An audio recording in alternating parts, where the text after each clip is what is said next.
Hello, World Wide Web. Brad Rick here. Thanks again for tuning in to another episode of the Bridging the Gap podcast.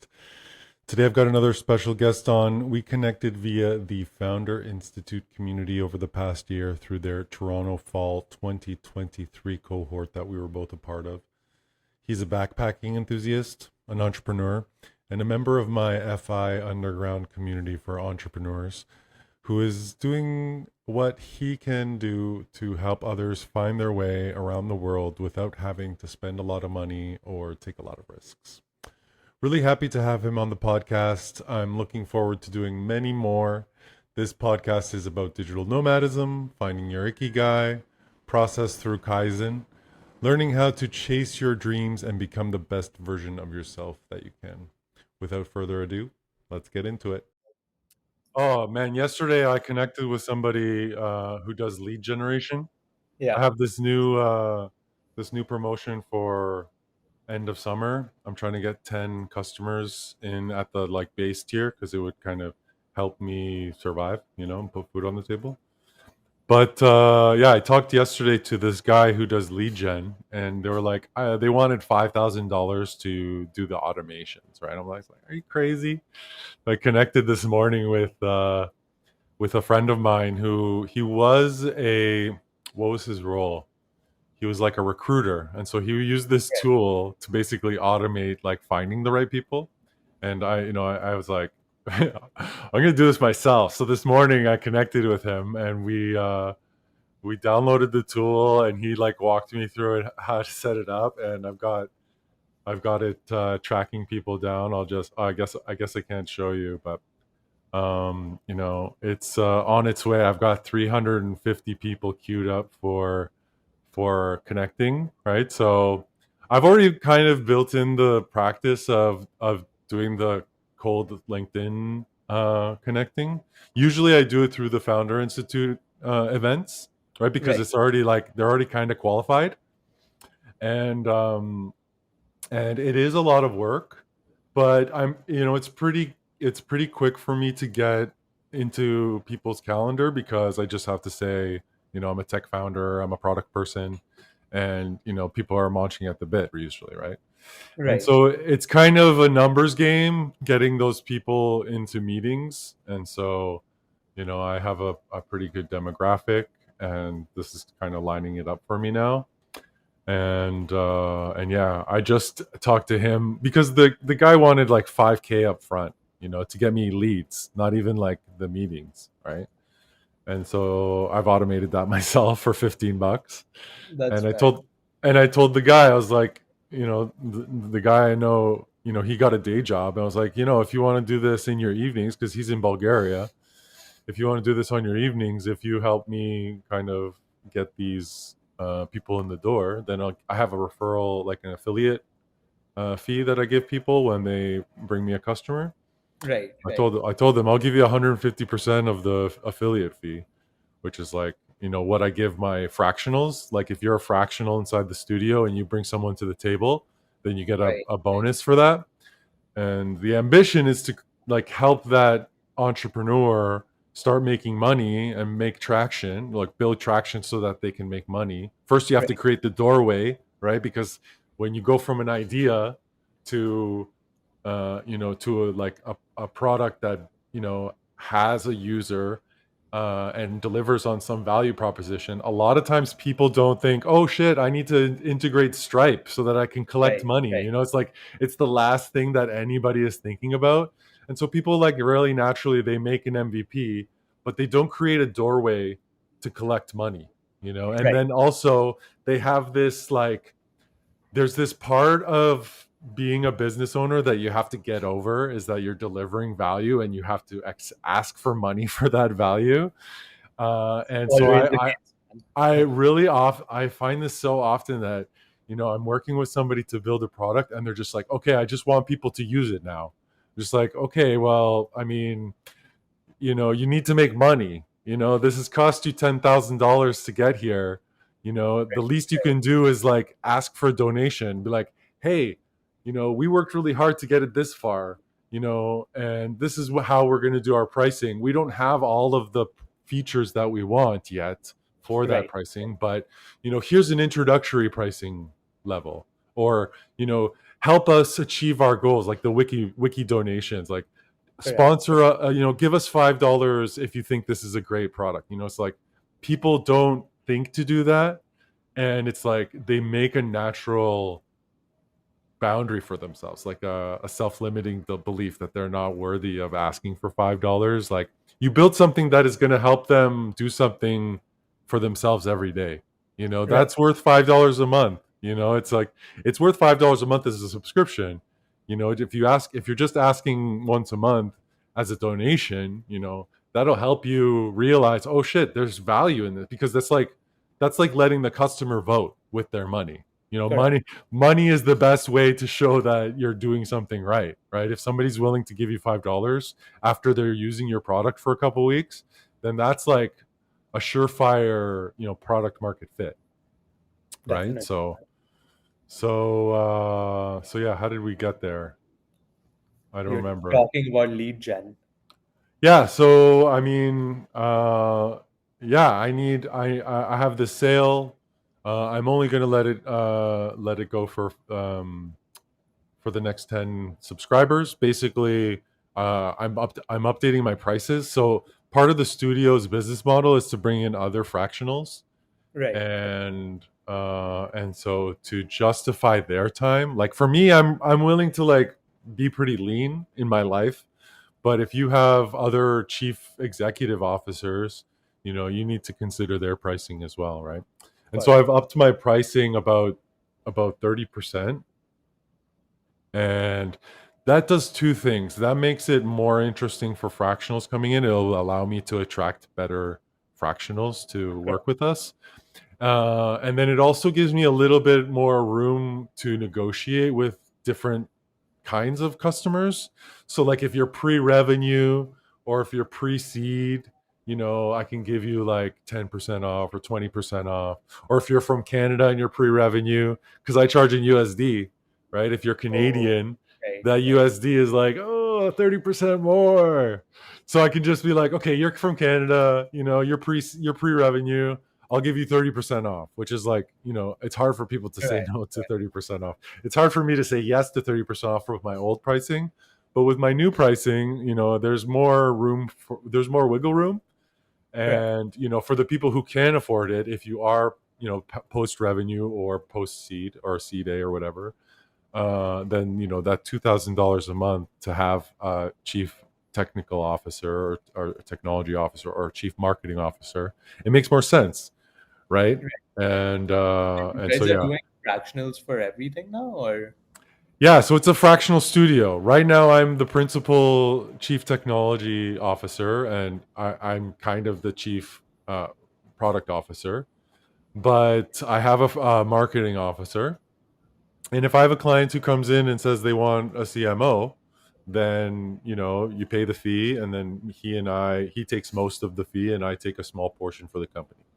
fair enough? Makes sense. And so yeah, the idea is to create your be able, many people won't do this. Like, you have a co-founder, right? So you won't need a CTO Right. necessarily, right? Because you have somebody doing that. But maybe you need a CMO, or you need a CCO. You need someone to do all the creative.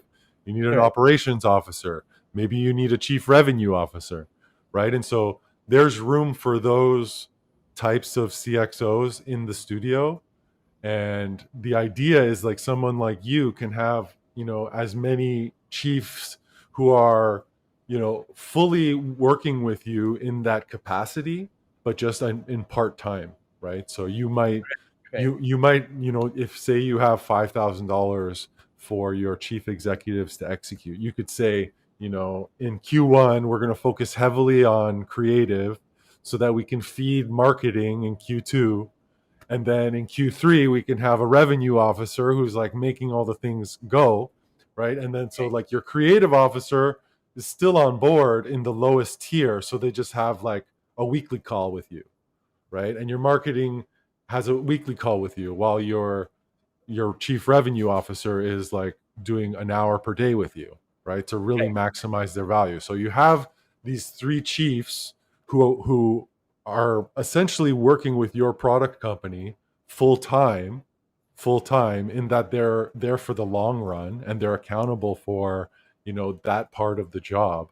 They're just not, at full capacity with you. And so you Makes can sense. turn it up, and down depending on what you need this month or this quarter with those chiefs. But the idea is to have like a full roster of leaders, because like you can't, like, the thing with consultants is they come in, they tell you what to do, and And they then they leave. expect you to do it, and then they leave, and they don't care about the outcomes, Correct. right? But a fractional cares about the outcomes. They take some responsibility.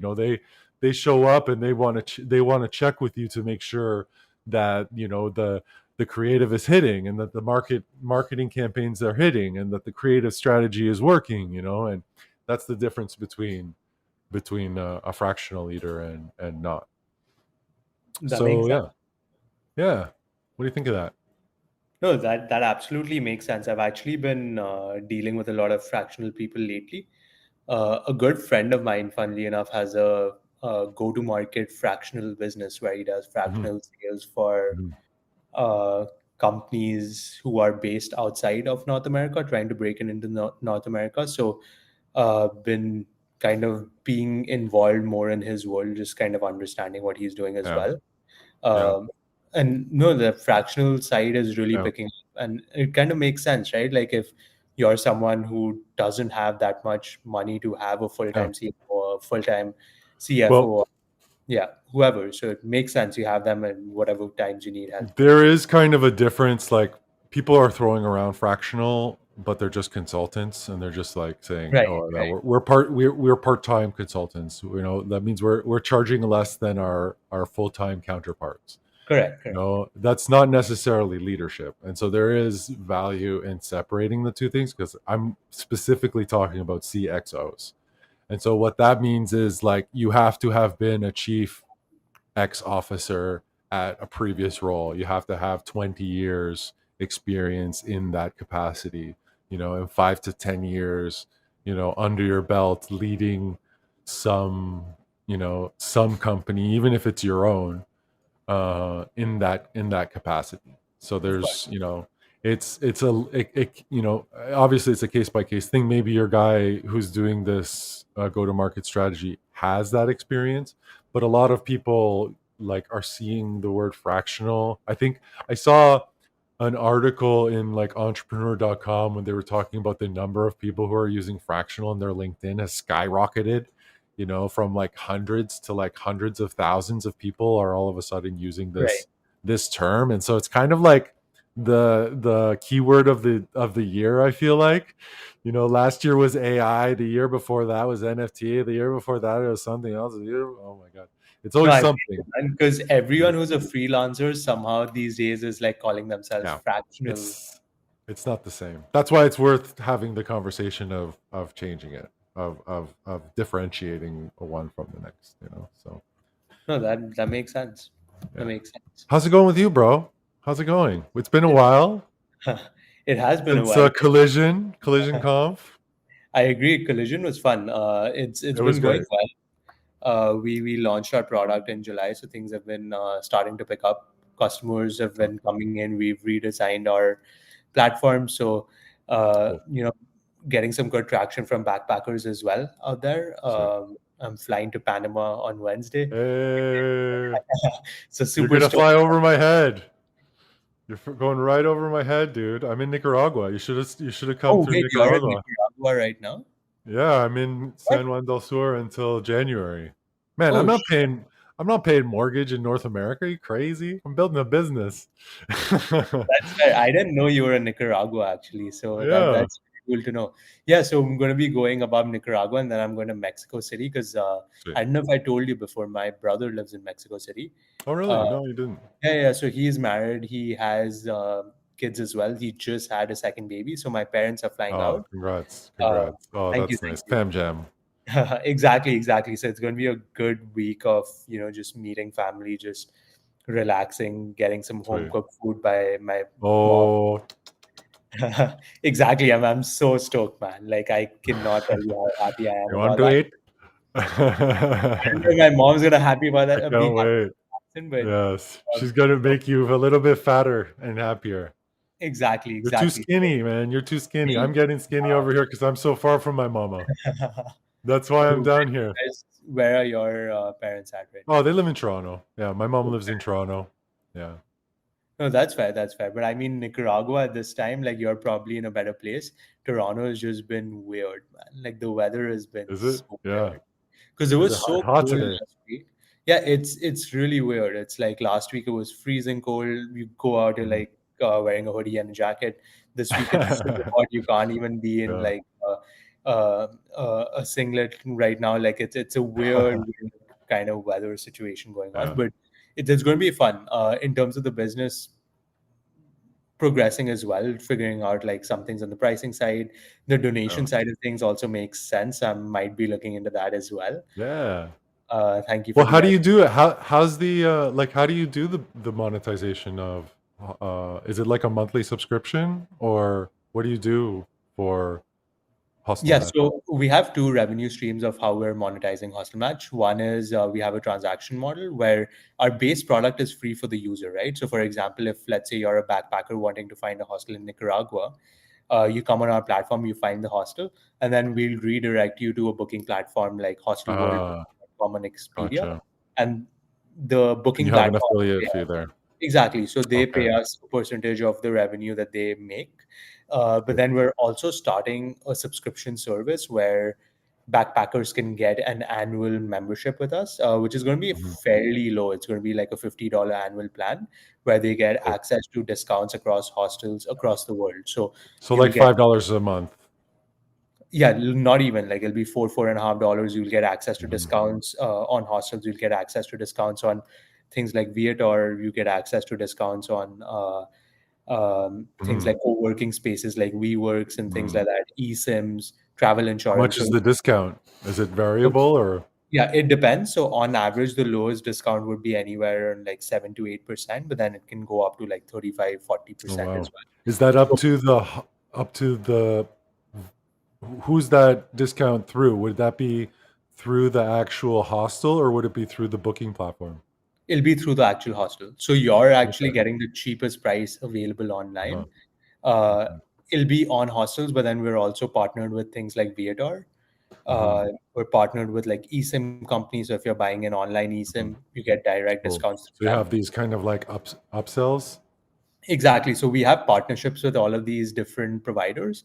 So if you're Cool. getting into the $50 annual plan, then you have discounts that are worth like over three and a half, Mhm. $4,000 at your Yeah. fingertips. So you can kind I of use. think you maybe should consider having like a premium plan that's like 150 and then like if they have a lower one, give them the discount on just the hostel and then if it's the bigger Right. one, give them the discount on the other ones.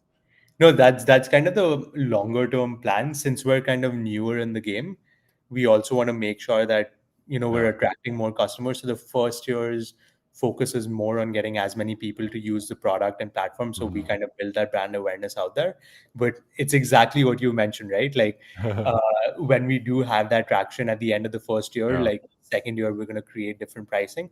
One of the interesting things that, funnily enough, right before this call, I was trying to build out was I'm gonna have like a tester where you get a 3 day plan for like $10. So Okay. you get like access to discounts for 3 days. So if you're, let's say, a short-term traveler Mm. going for a 7 day period and you don't Okay. want to pay $50, right? You just want like to do all the bookings Okay. in Yeah, 3 days. that's great. Yeah. Exactly. So just want to make sure that we're targeting backpackers. So we also want to make sure that Mhm. they have that propensity to use those discounts in the best way Yeah. possible. So it's a win-win for them, but also for us for building the platform, Mhm. right? So Cool. uh, That's a good that idea because the ROI on that is like much higher, right? exactly we're gonna see it's going to be much easier for us to convert like 15 people on a $10 plan Mhm. than it is going to be to convert that one person on a $150 plan. Now, when you when a user comes through and gets discounted for whatever they end up going with, does that affect your affiliate fee going out, or is the affiliate fee the same either way? So the affiliate fee and the discounts are completely separate. So when you're getting discounts, you're getting discounts on um, platforms directly. So that is not linked to our affiliate fee. Okay. So the discounts are only accessible if So you're it's the same for you either way. Like exactly. your ROI from it. Okay, cool. Yeah, exactly. So our goal at the end of the day when we're selling the discounts is to get as many people to buy the subscription. Hmm. Affiliate fee is irrelevant, so the usage they have is Yeah, irrelevant because to us. it's a quantity game, right? Exactly, Yeah. exactly. And even Hmm. on the transaction side, it's a quantity game. So the more users come use our product, it'll be free for them. But then the more they use, we get paid simultaneously. So that's kind of the goal that we have. We're still trying to test the market, figure Hmm. out what makes sense, what doesn't make sense. But based on our Hmm. initial traction that we have, users are finding it very beneficial. So an example I'd give you is, for example, you're a digital nomad, right? Like you know Yeah, everything about the nomadic lifestyle. So a lot of digital nomads who want to live in hostels are actually concerned whether the hostels it's have good safe. Wi-Fi. Yeah. It's Oh yeah, safe. yeah, yeah. You don't want your laptop to be stolen in the middle of the day Totally. if you're just chilling Yeah. somewhere. If you're going to a hostel, you want the space to have like some sort of a co-working vibe, like either a lounge area. You don't want to be working out of the kitchen for 8 hours a day, right? In the Hmm. midst of chaos. So we're really helping like those kind of customers who are niche figure out whether these things exist. So for example, if you're a digital nomad, you want to figure out if your hostel has a specific co-working space, we're going to help you figure that out. If Yeah. you're a female traveler, you want to figure out that you're not just living with a bunch of dudes in a hostel. Like Yeah. Yeah. it's like those things that No, people yeah, get. they all have a vibe, you know. Exactly. They and, all have and a vibe. And you better make sure that you are aligned with that vibe. Because that's it's also exactly. it kind of comes down to like the owner of those hostels. Do you have one-on-ones with the hostels that you have on there, or like do you meet the people, or do you just like pull information from the web across the So board? we're doing a mix of everything. So we pull information from the web as well. We get information from the hostels themselves, but then we're also sourcing information from backpackers. So Mhm. what we do is Crowdsource, yeah. we That's good. exactly so we crowdsource data as well. So we're combining data together to make sure it matches. Like every hostel, no hostel is going to be like, oh, we're like the worst hostel out there. Yeah. No, of So course. all Of course. hostels are going to like glorify Yeah, themselves. no, no. That's the way to be. Just so do you Exactly. have like a so you what you just randomly like after their stay you'd send them like a little bit of a survey and let them give you their feedback and do you host that information on your website or is that just private for you guys to understand? Is So it like a currently public review or private feedback? Currently, it's private. What we also do is you can anonymously also leave a review for a hostel, and it's kind of Okay. public. It's kind of private right now because sometimes what will happen is hostels will go and leave themselves a review Yeah. acting as a customer, Yeah. and you can't stop that. Yeah. So we just want to make sure that sometimes you can figure out if there are similar chains like of reviews being left over, or Mhm. so it's mostly for our backend to Well, figure. yeah. I mean, if it's going through your connection through the booking, then you can rest assured that it's not those people doing those things. Exactly, That's good. exactly. It That's does good. get challenging sometimes, right? It's like leaving a Google review. Yeah. So when you're leaving that sort of a review, a lot of the times you can't track the bookings if you're Mhm. trying to crowdsource data for people Yeah. who No, what I would recommend doing is instead of like merging those those two different OKRs, right the what would you call that? The what does an OKR stand for? I can't remember. a key The performance the performance, objective yeah. Like you can separate them, like show what Google's showing, and then show your customer ratings. internal ones separately, because you can trust your community better than you can trust the internet, right? Correct, correct. No, that absolutely makes sense, and that's kind of the long-term plan that we have as well. Once we build the user base that we're going for, because currently then you'll have a bunch of hostels with no internal ratings, which is also kind of a deterrent for anyone to book, Yeah, right? So exactly. uh, yeah, like those things are definitely on the agenda in regards to On how the we roadmap, proceed. yeah. Exactly, but I wanted to ask you, Rick, because you've had your fair share of being a digital nomad, living in hostels and things like that. So what's your Yeah. experience been like overall? Well, I don't usually go for the hostel game, to be honest. I do Fair. sometimes, and if I'm in a place that's really expensive, I will, because like expensive hostels are nice. Like if you're in Switzerland and you don't want to pay, $500 a night for a place, then that's going to be the nicest friggin' hostel you've ever stayed at. Or like Whistler, Correct. in Canada, like getting a hotel there or an Airbnb there is like you're going to give your firstborn child for it. Facts. So $60 a night at a hostel, like in a shared room, you probably won't get a lot of really weird people. Right. Right. In places like that, there'll be like people, like similar people to you. Like I have done hostels in Medellin. What was it? The Happy Buddha. Right. And it was a vibe. It was a It is couple a weird party. experiences. It was a couple weird experiences. Some things that I wish I didn't have to hear from other people, but when you're in Colombia, you have to kind of expect certain kinds of conversations ultimately. That may just be a And Colombia thing. yeah, you just have to roll with the punches. People are trying shit out. They're living their best life. That's mostly what you're gonna find is people like trying to have new experiences and shit like that. It's just like I'm a little bit biased because I'm 2 meters tall. You can't Right. really mess with me. But yeah, when people talk, I just let them talk, and I don't let it bother me too much. But it doesn't happen too often. So yeah, I mean, I my main concern again would be the laptop, but I have Right. a few strategies for hiding the laptop that I won't share here. But it has something to do with being a giant.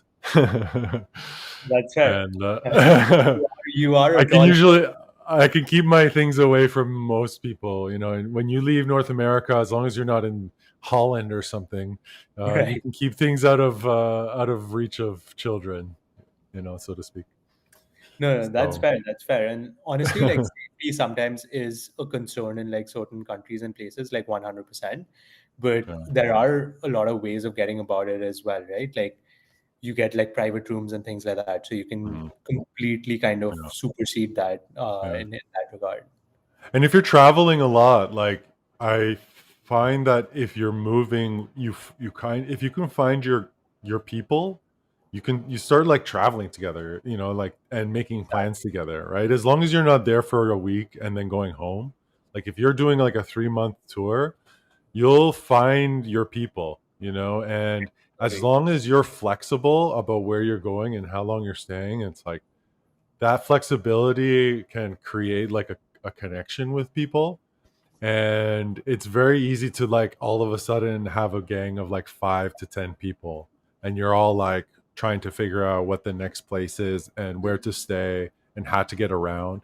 And then if you have those people, like you have a bond, a kind of trust, because you're like in a kind of survival mode, right? Because you going into a place that you've never been, and you have to find the grocery store and the laundromat and all these things that you need to just kind of have a normal life even though you're traveling.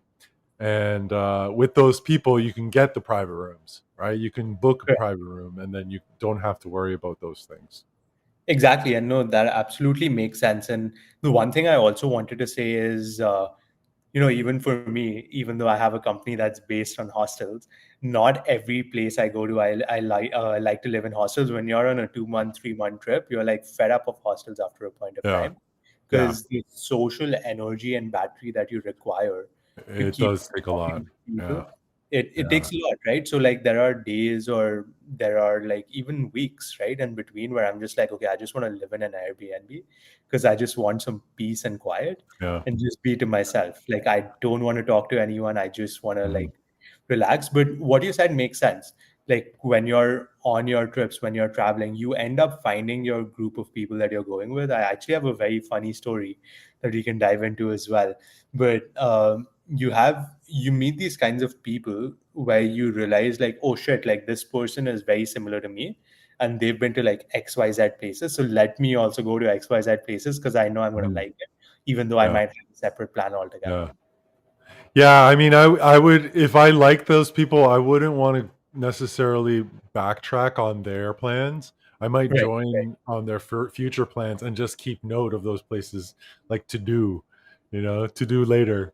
Because sometimes plans diverge, or like they're gonna jump on a plane that you're not ready to jump on a plane, and like you can go to those places later. Correct. Like go for the community. I'm about community, man. It's like it's those connect like it's not about the destinations, it's about the journey. If you're like super hyper fixated on, I gotta check all these boxes and go to these places and get these Instagram pictures, then you're really doing yourself a disservice, because in travels it's about the people that you meet and the stories that you hear and the lessons that you can learn from them. And you want to keep close to those like mentors or teachers as Right. long as you can, especially if they have done what you are aiming to do. Because it's kind of infectious, Correct. spending time with them. What for good or bad, sometimes it's bad because your parents start be like, oh, this person used to be my responsible child and now they just want to travel the world and blah blah blah. And people at home think that you're just chilling on a beach all the time. Like when I'm traveling, I'm working. I'm still doing 8-hour days probably, if not Right. like two, three to. I like to time block, right? I'm Right. always aiming for 10 time blocks of 3 to 4 hours across the week, and I can do one, I can do none, or I can do three, in a day without kind of really burdening myself too much. And so, like, I don't necessarily take Instagram pics of those moments when I'm like chasing clients or building lead automations or fixing my landing pages, or there's like so much work that goes into building a business that you don't really Agreed. share. And it's like, the people at home who think they know what you're doing, they're just getting like, the tip of the iceberg, so to speak, right? Of course. And The and grass yeah, always seems greener on the other side, right? well, Like, yeah, no, they're just pissed that they're paying the mortgage, and you're sitting there sipping mai tais on Instagram, exactly. and that's just, it's not the real reality. But I think people should know that. It's just like people get really weird about people's Instagrams, and it's just like, what do you want me to like post about, like the moments that aren't like that? Like, I'm posting on Instagram so I can go back in time and be like, and remember the places and the people that I met and the things that I did. I'm not sitting there posting for I don't actually post anymore, to be completely honest. I stopped posting when I turned 40. So my like Instagram is like from 30 to 40, just like all the places that I had been. All And the clips along the it's way. kind of like a time capsule, which I think is great. But like, yeah, if you go to my Instagram right now, you're gonna see I haven't posted in 2 years. Like, I might put a story up. Right. I have like my business Instagrams, and I do like whenever I put on an article, or something, I'm reading a book or something like that, then I might share a little bit about those things, like that's inspiring or work related. And that's Correct. just to show people that I'm actually like building something. It's Yeah. not, it's 0% for the clout, or for, I mean, it could probably be for lead gens and finding clients, but I just don't think that people are looking for partnerships actively in that way. I think, like, for me anyways, I mean, for you it might be a different game, right? Because Exactly. you're in like the people who are backpacking, like they're on Instagram, they want to remember every moment, Right. and so, but for me, I'm looking for people who are starting to build technology. They want to take their idea and turn it into a reality and start finding customers and start making money so that they can have traction, so that they can find investment, so that they can build their product company, and like, I think people come to my Instagram to just see how active I am. And so, like, it's kind of important to have something there once a week, and it's not so much a lure, it's more of like a confirmation, that this Right. person is doing what they do and they're active in doing it. And so it's kind of like retrospective, the people who go to my Instagram. It's not like an active search or seek and destroy, like, because if you like, I mean, how do you even quantify what I'm doing? Like the fractional hashtag probably doesn't have millions of hits on it, and like Maybe it, now they do. maybe, and founders don't realize that fractional is even a thing yet. Like I'm finding myself introducing it to people a lot. Really? It's like, what does that even mean? What is a fractional leader? Really? I Yeah, actually spoken to so many people lately. Like, yeah, I think like the fractional side is really started to pick yeah. up, right? Well, because Like, up until now, the advice has been find a co-founder, invest correct. your life, invest the next 5 years of your life into somebody that you don't know if they can do the job or not. That's like been the advice up until now. And so that's I have to show people, oh, you don't need to have a co-founder, you can have a fractional leader. If you know somebody in your life who's awesome and you want to give them a portion of your company, then fucking give her. Of Like course. if you can get somebody who wants to put sweat equity in, to build something because they believe in what you're doing, and they believe in you. What's more important is believing in the people, and less about the idea. I think that any idea or brand can pivot into something that is valuable if you play the long game. If you're playing just a short game to find investment, like you're Yeah, you're it's a you're gonna dead be shit out waiting of to luck. exactly. And even with ideas, right? Like you come up with an idea, you never actually end up building the company exactly to that idea. So at Yeah, the end of the day, yeah. ideas aren't really worth as much as people They're not kind of worth anything. They're worth execution is what's valuable. exactly, exactly. So completely see you there, man. Like, and even with the fractional side of things, like I see the value in it. I see a lot of people who gain the expertise of having those, like smart individuals who've done business in a way, kind Hmm. of get the access to what they need. But then it also comes at kind of a cost, right? Like sometimes, and this is just my experience as well in regards to this. Hmm. Sometimes, like, especially when you're building things on the tech side, you can have a fractional CTO or you can have someone who's kind of getting things done. But at the end of the day, you will always want to have a replacement for the person come in. So that's why, like, for me, like when you're having like main pillars of your business, I still feel you should have Hmm. full-time people. But Hmm. then when you're looking to have people who can just come over for a season, I think having that as a fractional person makes a lot Hmm. of sense. Well, yeah, it depends. Depends on the business. You need somebody. If you're not in it like for 5 years, then you're not really going to maximize the amount of value at that level. At Of that course. level, like consultants or people doing creative, like it's good to have fresh blood come in because new ideas come in. Right, right, But the thing with leaders too is like if your business is growing, you need a different kind of leader. And if that person isn't capable of growing into that leadership, like there's different kinds of CTOs. There's at least five that I'm tracking. There's the gritty startup like coder CTO who can like spend all his time building the product. But at some point, it becomes like you have to be someone who can scale, and right, that's a different kind of problem solving. And then there's like the people, like you have to start recruiting people and actually leading people, and that takes a whole different kind of person. Like tech people aren't always people, right, and right, now you have to be like this charming person who's like showing people that they can do more and that they can be more effective, and that they like they have to be like Steve Jobs all of a sudden. And just some people are just like, I just want to be in front of my computer all day, yeah, and those are very, very different people. And then like later it's like you have like at the let's say you hit the moon in your moonshot. Now you have to talk to investors, now you have to put together presentations, now you have to like lead people at a higher level. You have managers and leads, a principal developers who you're basically just championing their role, and you have to leave the leadership of the teams to them. And like some correct, people can't let that go. Some people are just like right, they want to do that part of the work.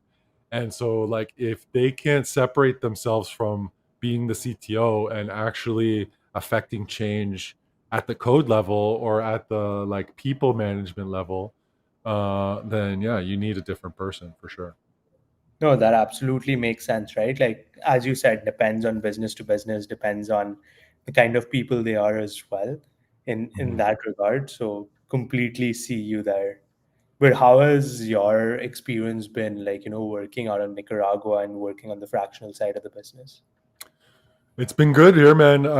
There's no distractions. I get to choose when I get distracted. I have a little doggo here. Is Oh, he wow. around? Yeah, I'm here pet sitting. I didn't just randomly pick Nicaragua. I have a friend who has a place here, and they needed a pet sitter from the remote year community. There's always people who are like, "Hey, I need someone to take my place for a while," and so I answered the call. But yeah, my distractions are few. I have like one beer a week on Oh, really? Saturday. That's it? Yeah, I have not been drinking or any other kind of stimulants. I'm just on a regular coffee habit. Right. Coffee and vitamin D. Obviously the sun here is beautiful. The salty air. There's a beach 3 blocks away. It's about 5 kilometer lap, and so that's why I Right. have this glow. I've Oh, lost a ton of weight. The heat. It's like a constant sauna. Every right. time I come home after doing a big 5 kilometer walk, I'm like sweating. Is it like what, 30 degrees or is it more? Of I don't know right now. Let's check. I usually have the tides. I have Right. tide forecasts open because that's when I do my lap, and then I do Wonderground for weather. And weather today is looking like, yeah, 33 degrees. Mm. No, 30 degrees is the high. Oh no, that's the almanac. Almanac for yesterday. Today's the 26th. Yeah, so it's 30 degrees on the high, and the tide is at 2 p.m. So that's when I'll do my walk. And yeah, every moment outside of that, except for food prep, I'm like super focused on my diet. I roast one chicken a week and I just like pick away at it. Here in Central America, they have, I think it's called pinto de gallo, I think it's called. It's just like a beans and rice with like Oh, yeah. onions and peppers. It's like everybody eats this 2 meals a day. And it's a complete protein. So it's like super proteiny.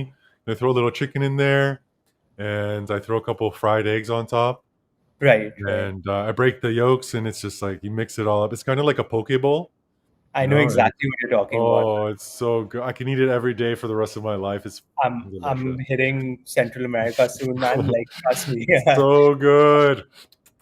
There's And one dish that's like my personal favorite. Have you heard of chilaquiles? how do you spell it? Chila. Not too good with the spelling of that. Chilaques. I believe that's the spelling.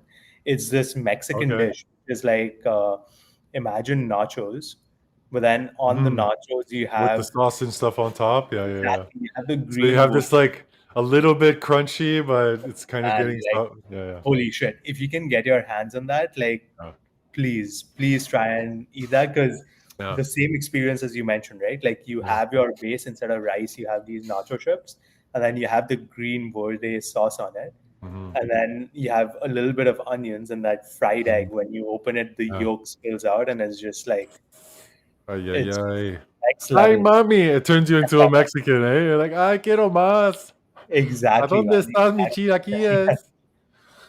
That's literally how they say it. So yeah, now that you say it, like that's all I can think about now. So I'm just waiting Oh, to get the hell out of yeah. Toronto and eat some authentic The chilaquiles. fuck, yeah, dude. And then, yeah, for, I make 2 salads every week. Right, I make right. this, like, my mom's Chilean, right? So we have this thing in Chile called pebre, which is like a Peppery. salsa. Ah, Pebre, yeah. It's like a salsa that's on the table all the time. It's just like really finely cut onions and peppers and tomatoes. right, right, I put cucumbers in there too, just to kind of like put more right, vegetable-y stuff in there, and some salt and some garlic, and a lime. right, And I right, just I have it like I make a new one every like 3 or 4 days, and I just throw like a couple tablespoons on the plate when no matter what I'm eating, And then I have this cabbage salad that I'm doing just because it's like it's something that kind of fills you up that has like very low calories in it. Right, And it's like cabbage and onions, and I put some green, like really thinly sliced green peppers and vinegar and salt. Super simple thing.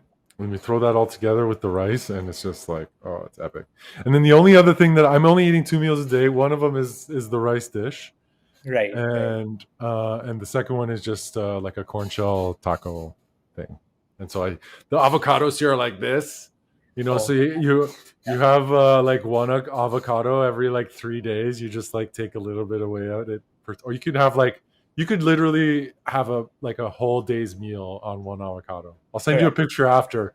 I have a picture of I have this avocado next to the dog, and it's Just like the size of the dog's. It's bigger than the dog's head. It's like, oh my holy, god, I'm in the land of avocados.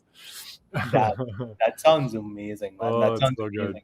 Even the salad that you mentioned initially, right? Like in India, we have that exact same salad. The tomato Uh, one.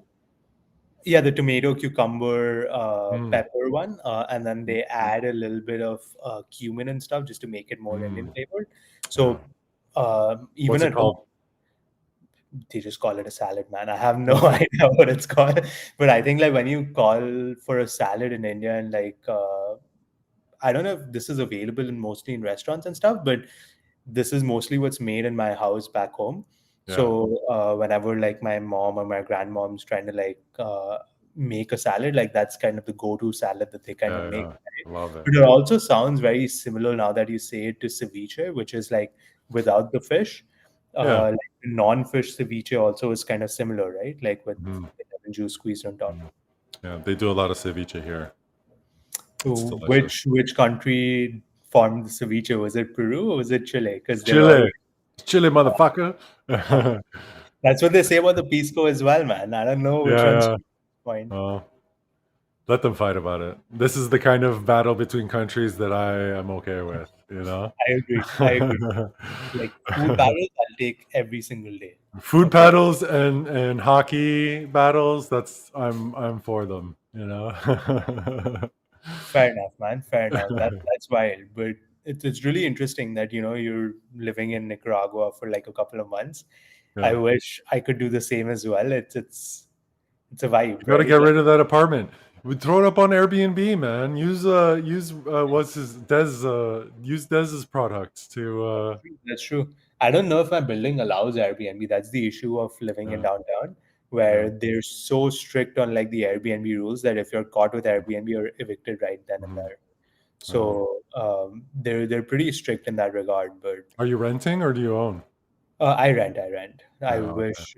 Yeah, I don't wish I Yeah. own. Like owning in Canada is not fun right now at all. Well, yeah. Unless you've been owning for 15 years or Correct. Correct. 20 or 30 or 40. Yeah, yeah.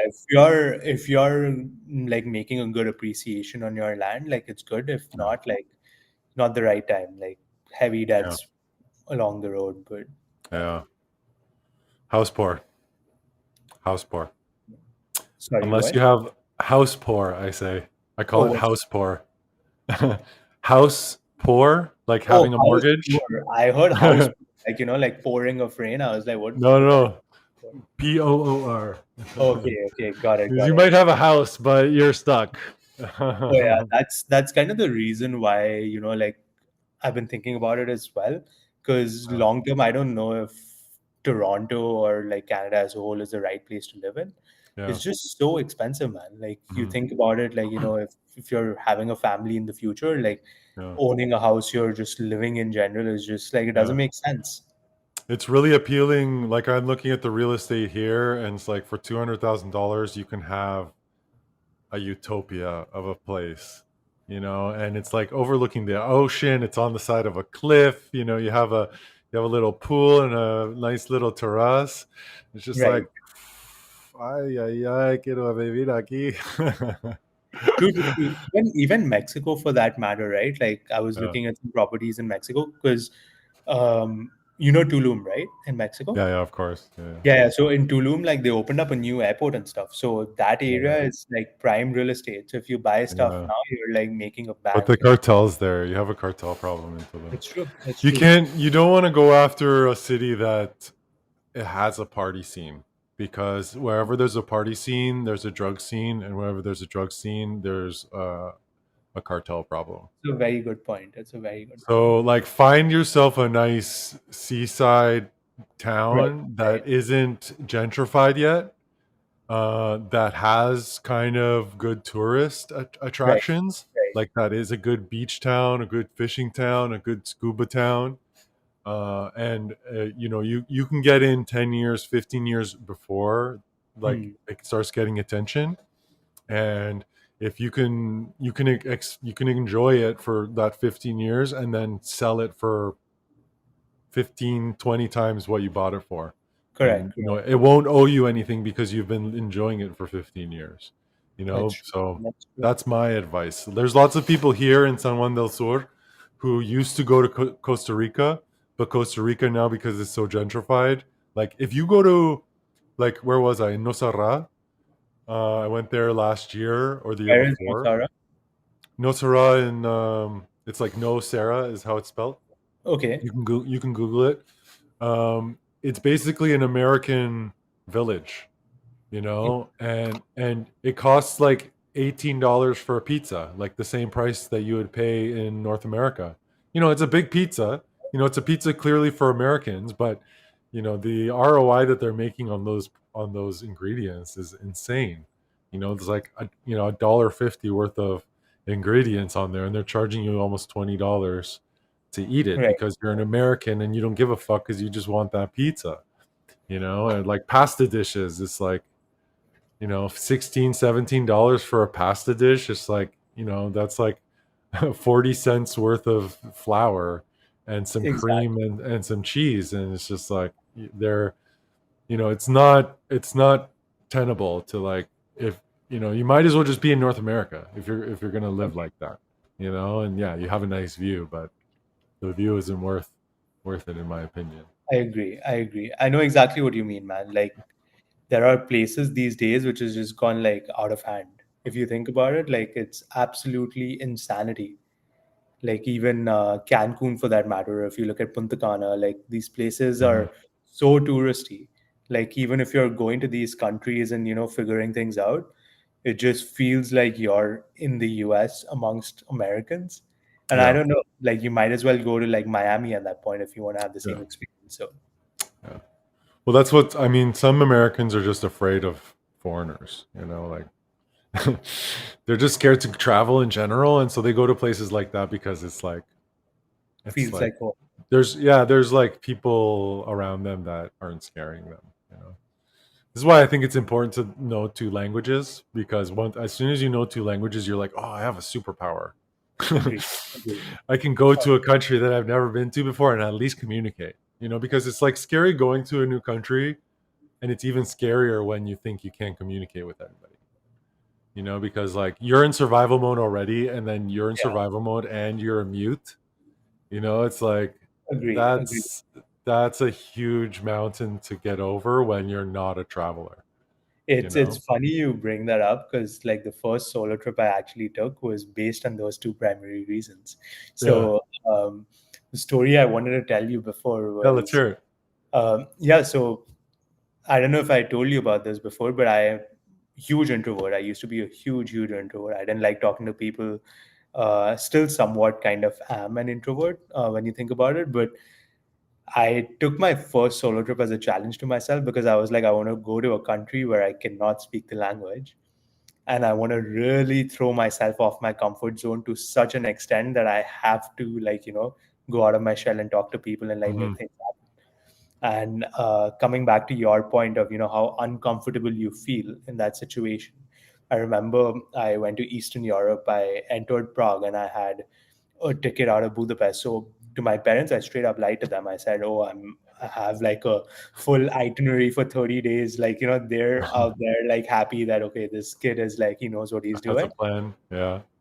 I literally land in the airport at Prague. I have no freaking idea which hostel I'm living in. I have no idea. Never lived in a hostel. Never Okay. traveled alone before in a new country where I don't know the Yeah. language. And in the airport, I'm like finding a hostel that I can live in. So I book like a night in a random hostel. It's like 8:30, 9 p.m. And I arrive at the hostel. It's like absolutely dead. And I speak with people at the front and they're like, oh yeah, everyone just left for dinner and they're going like pub crawling after. So I joined them. And then that trip, honestly, till date has been one of the best experiences of my life because Yeah. everything, even tying it back to the initial conversation we had, like I met so many people along the way. The whole intention of my trip was to not have anything planned because I Hmm. wanted to go out of my comfort zone. So went to random countries like Estonia. I hadn't even heard of Estonia before going Well, to Estonia. So went to let's talk about this trip. So you traveled for 30 days. That was your first, and That's you correct. landed in Prague.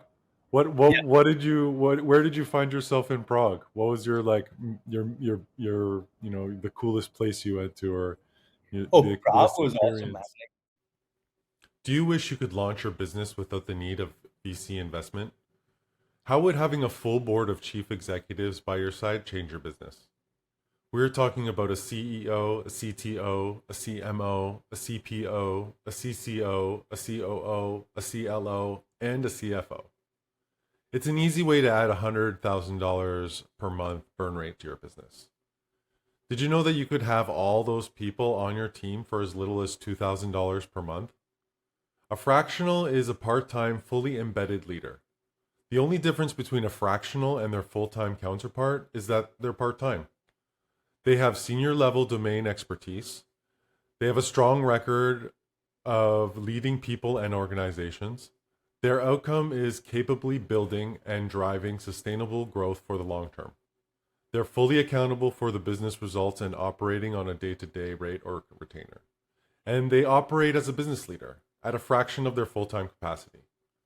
Any small to medium sized business, startup, or scale up on a budget can benefit from a fractional expertise and experience to help them survive or thrive.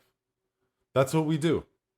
We've helped countless entrepreneurs over the last 20 years build their products and help them position themselves for years.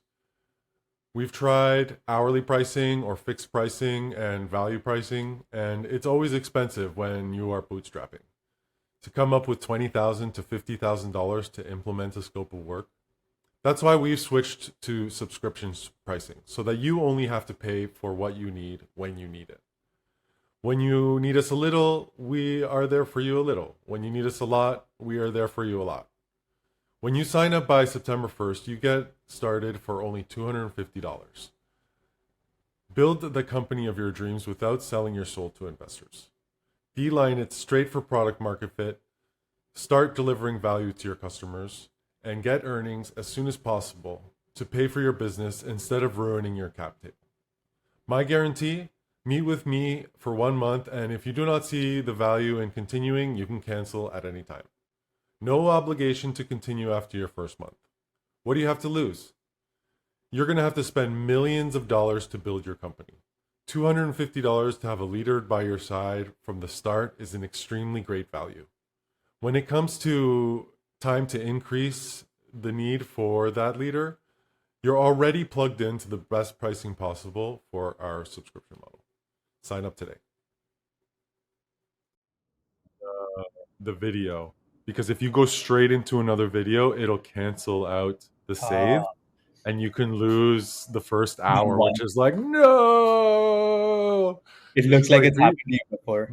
be patient. Yeah, I did one podcast and I was so eager to get the video back up that it didn't save the first hour, and I was like, Oh no. uh, I missed it, I messed up. Yeah, So yeah, the learning was, be patient, give it correct. a second, let the commercial ride out for a moment, and then get started again. So you landed in Prague.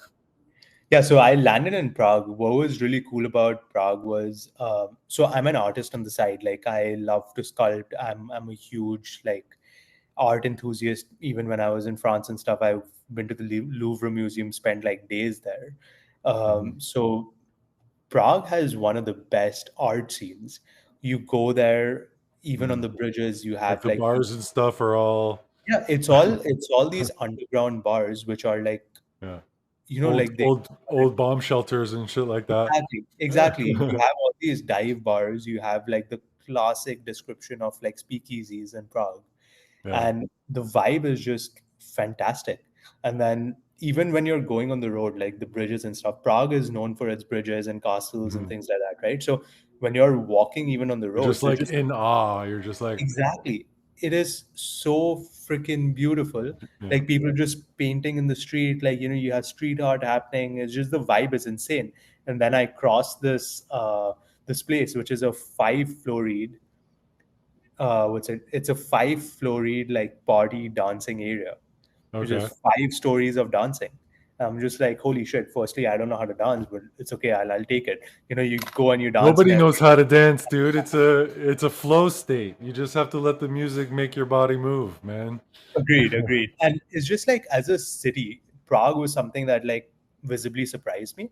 And when you're a first-time solo traveler, right? Like Prague is a very welcoming city. Even if you don't know the language, there is still a lot of similarities to other cultures. Like even the food, right? A lot of the other places, like if you go to Poland and stuff, you're like, holy shit, like kill me now when it comes to a food perspective. But when you're Mm, in Prague, you have things like shawarmas, you have yeah. other kinds of food as well. So it's it's different, but it's still familiar. Also, the Yeah. beer is cheaper than water. You're getting beers Yeah. for I like heard. 40 cents.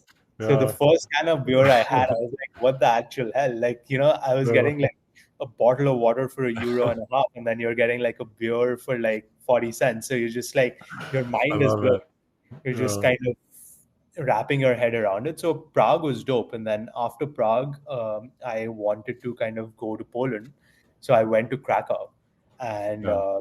if you've been to Krakow, Krakow is the city. It's a UNESCO heritage site. It's right next to Auschwitz. Okay. So that city, in my opinion, is the wildest city I've ever been to, because Really? yeah, when you go to Auschwitz, it is so sad. Like Yeah. your entire, like you see everything up You front. Like feel the energy, like exactly, you something feel like horrible happened there. you have actual human hair like preserved. You have all of the people who died in genocide, like their slippers, their backpacks, like anything you can think of. Like when you see it, like internally, you could just feel that silence. Like when you're there, you just feel that silence, and it's like a thing that weighs in your heart, right? And you have to go early in the morning for it. And this city transforms into the biggest party city I've ever seen in my life at night, where people are like, Really? just they go out to party at 10, 10:30, and people are just out till like 4 or 5 in the morning. Yeah. is Sweet. is just the wildest thing. It's like two very extremes, right? And then since Yeah. it's a UNESCO heritage site, it's also one of the most beautiful places you can be in. So Mm. you have this amazing architecture, you have bike rides, places around.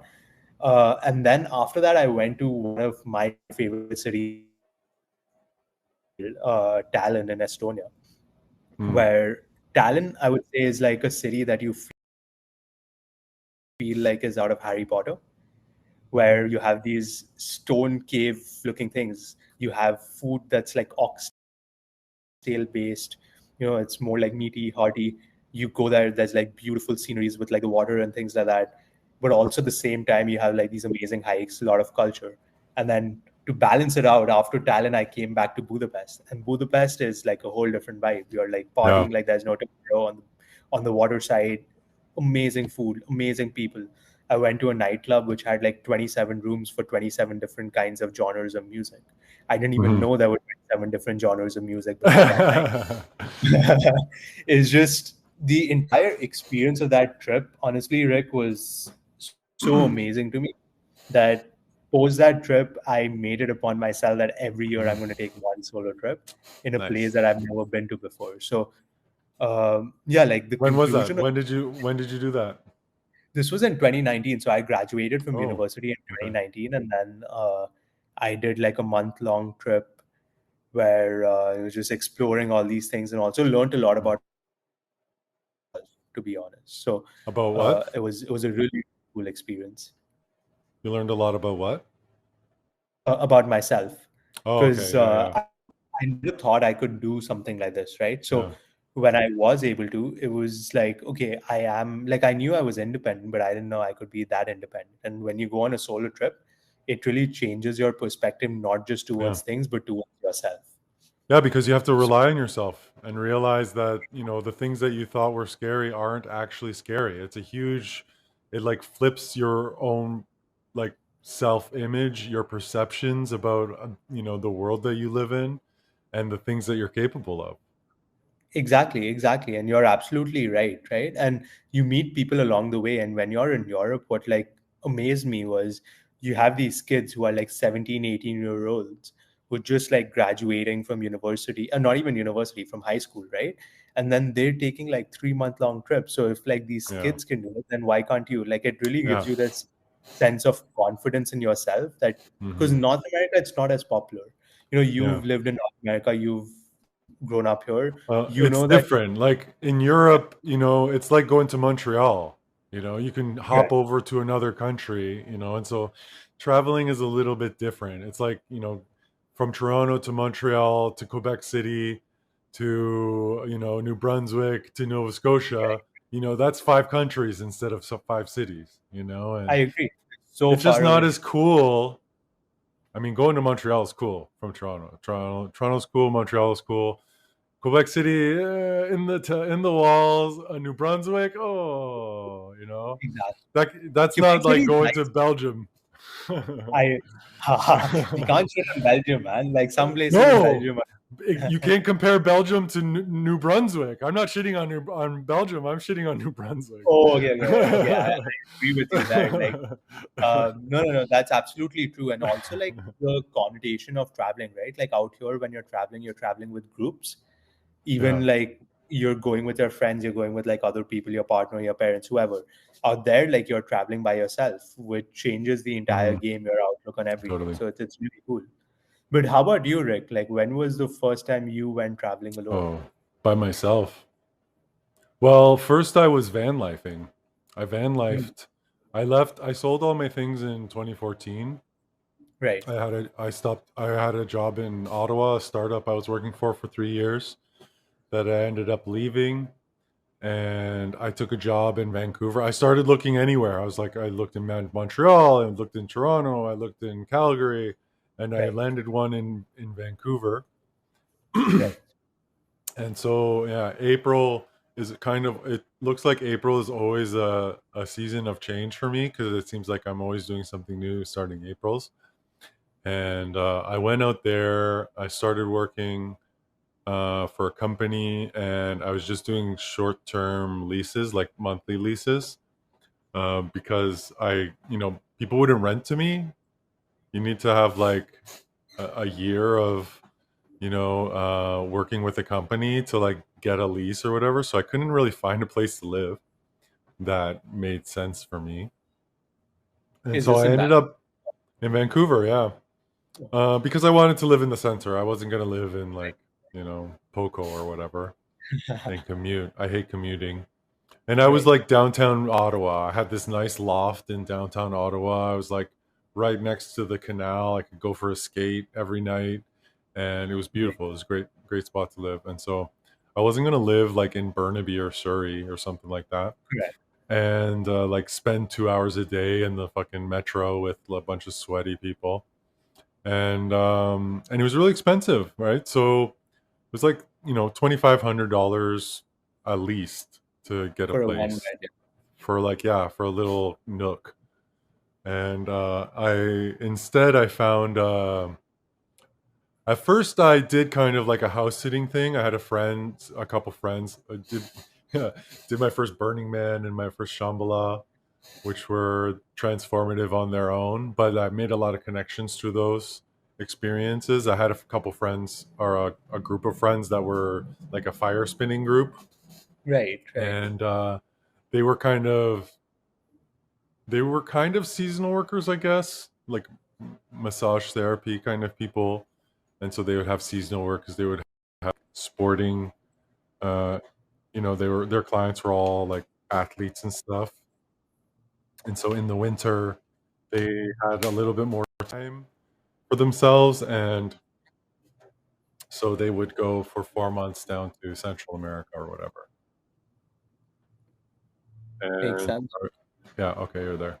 And so I did a little house sitting for 4 months so I got a place that was like, instead of paying, you know, to make somebody money, I was just paying to cover somebody's mortgage, which was like $1,500, which was okay. And so I stayed there for 4 months, and then after that was done, instead of renting, I didn't still have the street cred to rent anything, so I bought a van for like $3,500, and that was just like a wild experience living in a van. Like going that first night that you're living in a vehicle is kind of scary, right? Because you're like, you know, you don't know what kind of people are out at night, or you have this like comfort of home that you grow up with. And um and yeah, it took a while to figure out like where the right places were to set up shop for the night, but I was making really good money. I was started doing remote contracts, and I was making like $75 an hour, but I wasn't paying rent, so I was stacking bills, right? And I had this vehicle. It was movable, so I could pick really great places to like set up shop for the night. There's three mountains there, three ski resort mountains that are basically empty in the summertime. So you can Right. go up there and just like have this beautiful view Oh, of the city, and it's like, it's like a ski resort kind of. And so like the vibes there are like, people are pretty chill in nice. general. So are you referring to like Revelstoke and stuff, or? No, in the city of Vancouver. There's Seymour, there's Grouse, Oh, correct, correct. and the third one is Cypress. Uh, There's three Cyprus, yeah. mountains. Right, And so right, yeah, you just drive up. There's like 15 minutes from the center, you know? right, And right. I could camp out there. I could work from there if I still have cellular. And then when I need to go into the city, I go into the city.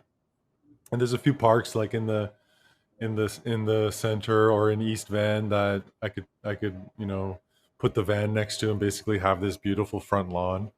And What are some other places? I spent a lot of nights on the Spanish Banks, Hmm. because there was always a few van. There's like a little bit of a van life community, so like the same people would be there every night. You see them in the morning, like, hey Fred, hey Sam.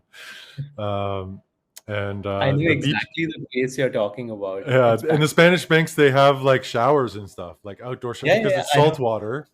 So it's a cold Right. shower, but you can there's washrooms there that you can use, and there's showers there, and you basically have this beautiful front lawn. You open your doors up, and you're just like, oh, there's $1 million houses behind you. And they're like, oh, you damn fucking hippies. It's just like, fuck you. And I would spend the weekend in go up to Whistler or go on to Vancouver Island, and it was good. It was a good time. But yeah, after a while, I started looking to build a co-work space. This was way before we work. I was doing Right. remote work and location independence way before it was cool. And I started looking at building a co-work space. So was doing research on my phone, and Remote Year had started hitting me up, and I started meeting the demographics, I guess. And like every four posts, I was seeing these people like working in Spain or in Lisbon. I was like, oh, what's this digital nomad thing? And yeah, in the maybe around my birthday in February of 2016, I started doing the interviewing process. There was like three or four interviews that because Right. back then they were really cared about the culture. They were building kind of a community, and so they wanted to make sure you were the right kind of person to join this experience. It was a year long travel plan program schedule, where the original concept was to have 75 people travel for 12 months together as a community. Right. And Right. so yeah, come end of May, I parked the van at a friend's house in Burnaby or something, and I jumped on a plane. And before I knew it, I had 70 people to meet, and a bedroom in a three-bedroom apartment in Valencia. And I was just like, this is a little bit of a flip of the switch. And it was actually really hard to pay the first fee because it's in US dollars. And so I had to drop, I think it was 3,000 US up front, and then What? 2,000 US for the first month. So the Right. 3,000 is like the 12th month and the deposit. So it's like 1,500, like 1,000 for the deposit, and the last month is 2,000. And then you show up on your first day, and it's the 2,000 for the first month. Correct. And so that's like, it was like 7,500 Canadian, which was a hard pill to swallow. But yeah, so they kind of hold your hand a little bit. It's not so scary because you have all the people in your community there with you, and so like Right. you go through that survival mode together. Yeah. And we all went to the same co-work space every day, and so you're kind of like with a company of people, but still on your own through your work and your experience. And you have like, they put you into the same apartments, so it's like a 2 or 3 bedroom Right. apartment, and so you have a roommate. And so yeah, my first solo, other than van lifing, if you don't call it van lifing, my first solo experience was through that program. And yeah, I haven't ever stopped since. No, So that's true, man. I've come back a couple times to Canada to visit, because my parents are getting old, and my grandmother passed away last year. Last year was the first year that I was back in Canada for a meaningful amount of time, but I still didn't really settle. So yeah, it's been since 2014 that I've been kind of nomadic, Right. Right. since I left my place in Ottawa. And yeah, it has it's again, grass is greener. It has its advantages and disadvantages, but Right. I wouldn't trade it. It's been a big growth opportunity at every turn, and yeah, I love it. So I only people always ask me if it's lonely, and I've been thinking about it lately because I've been doing this podcast with people, and I haven't Right. really been so introspective about it because I'm so like, when you're traveling, like I say, you're always in that kind of survival mode, right? You're like trying to figure out all the places that you need to like kind of have a normal life, and Right. the way to be healthy, and the way to be productive, and like how to get the things done that you need to get done.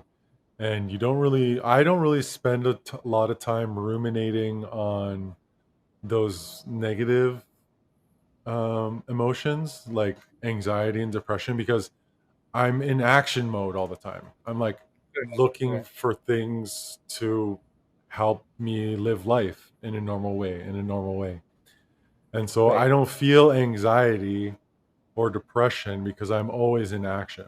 I'm always working on my business, or working on finding sustenance, or exercising, or getting my vitamin D, or that salty fresh air. And so yeah, it's really easy to just be always in the moment, you know and that has always made it easier for me. And like, I find that people are always asking me about how lonely it is, and it's just like, if you travel and you're just sitting in your apartment and That's different. ruminating, like, why are you sitting in your apartment? You should be Why are exploring. you Like, traveling at that point? yeah, If you're go outside. Like, go to where the locals are. I love Anthony that, Bourdain. He's like, don't drink beer in your hotel. Go to where the locals are drinking. And if you do that, you're gonna find someone to entertain you, or to like tell you a story, or to like grow, your perceptions and your understanding about reality. It's just like, we can learn so much by just like leaving the house. And if you travel, there's like two extremes. I think if you're traveling to just be like you are at home somewhere else, that's a weird thing. And yeah, that's where loneliness happens. Or if you're traveling just to like impress other people on your Instagram, that's like a weird thing. If you're going to travel all the time, you should be, you know, you should have something that you're after, like I think Elvis said it is like, the secret to happiness is something to do, someone to love, and something to look forward to. And I have all those things. Right, right. Doesn't matter where I am, I have those things. Of course, of course. And so, it's really easy for me to be in the moment. And so I never find myself feeling lonely. I actually find it more lonely when I go home and I like go to the places that I used to go to, and the people that I used to see in those places are no longer there. That's lonely for me, and maybe I'm traveling because then I don't have to face those feelings of that loneliness. As long as I'm in a new place, then I'm always in the moment, and that's like a place that I like to be, you know. No, that's actually very well said because I know exactly where you're coming from as well.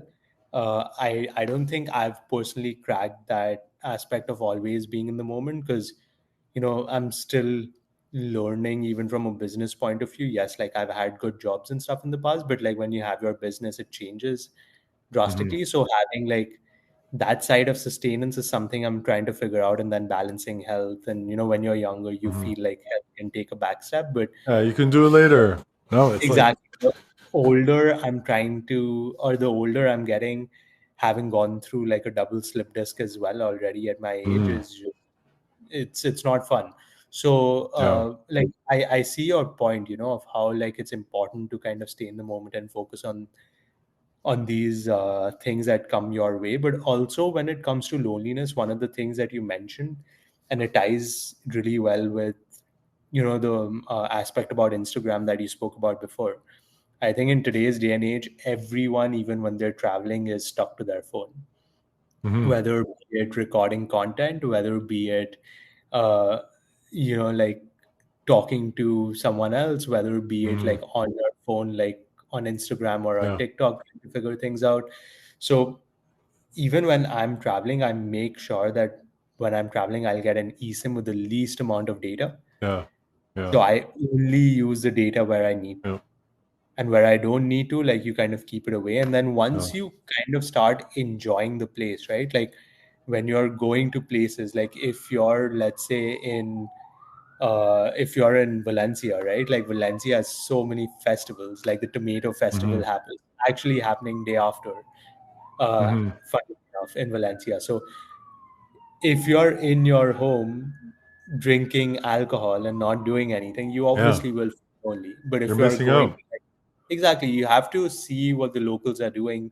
When in Rome, you got to do as the Romans do, right? So Absolutely. uh, that's kind of the aspect of traveling as well, which I Hmm. think in today's day and age, a lot of people are missing out on because Hmm. we're so focused on creating content, monetizing our Hmm. content, like making sure like like Hmm. 10,000, 1 million people like see your trip. Like you've Yeah. gone for 2 days, like it might be the shittiest trip, but you want to make sure that everyone thinks of it as Everybody thinks it was great. Oh man, there's a disease. It's a mind virus. Like people who are doing that, like they're seeking external validation, and they're just trying for the, like, if you can monetize your social, then you're working. That's work, and then yeah, I think that's okay.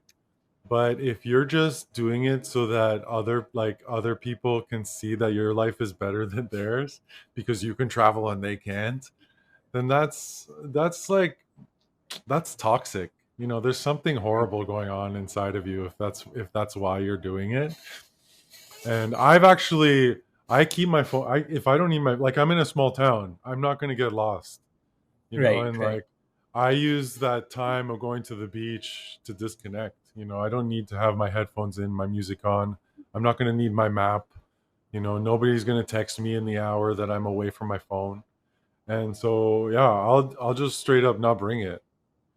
right, And it's I think being able to work that into your life is important. Having an outlet for disconnecting. Maybe it's something that you have to work into your life, but it's in that moment where I'm alone in my thoughts, and like those, when you right. have those eureka moments, It's oftentimes with work. Like I have eureka moments about my work all the time, but you don't have them when you're sitting there listening to a podcast or listening to the Discover Weekly for the week, which I do every week.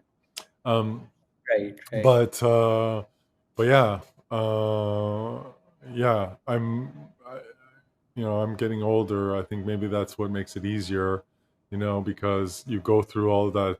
You go through the ups and downs of need. Like I've been someone who has wanted validation and the clout and whatever, because I thought that that's what was gonna make things feel better. But I realized at some point that you need to just fucking forget all that shit and just do what's right for you. And some people are gonna not like it, and